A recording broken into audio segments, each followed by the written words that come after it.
Hello everyone, and welcome to India Ratings Expert Launch Podcast.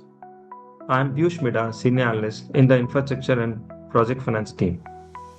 Today we are taking a closer look at a critical issue that is increasingly influencing the renewable energy projects in India, the growing bottleneck in the ISTS transmission connectivity. India's renewable targets remain ambitious, but what is becoming clear is that generation is scaling up rapidly while the transmission is not keeping pace. And that gap is now turning into one of the biggest credit risk in the sector.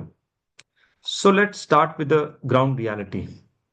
Across Rajasthan ISTS renewable complexes, around 18% of the 24 gigawatt of commissioned capacity continues to operate under temporary GNA.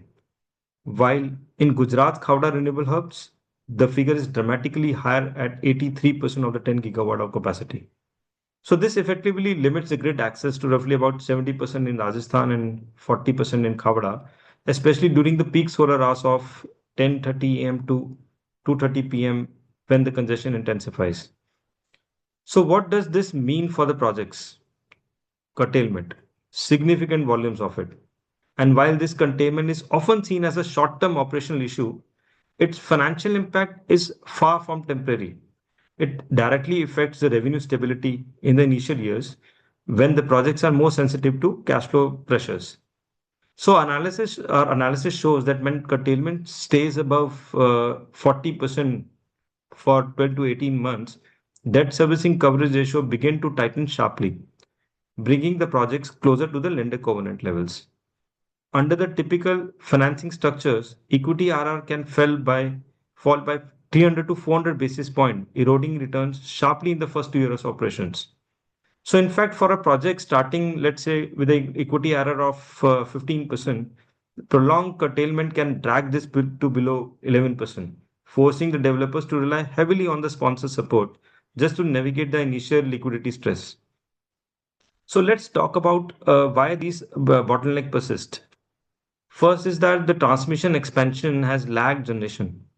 Rajasthan alone has received an application of over 100 gigawatt of connectivity, but the firm evacuation plan exists only for about 73 gigawatt. Corridors to major load centers are also running at a very high utilization levels, and this is as per the recent NLDC operational feedback.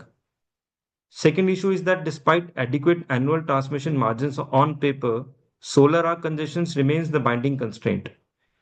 And also the third, that delays in finalizing the power supply agreement for more than 31 gigawatt of capacity are locking up the connectivity that could otherwise be utilized.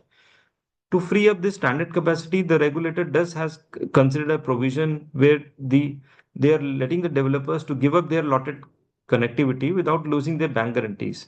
And we also acknowledge that the regulators have begun addressing these issues.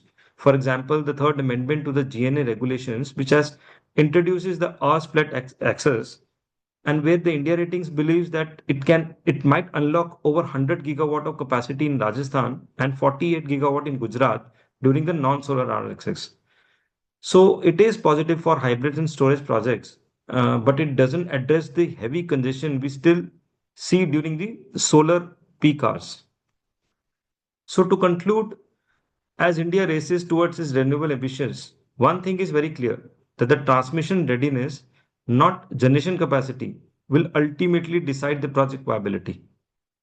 So before we close this, a quick preview of our next episode.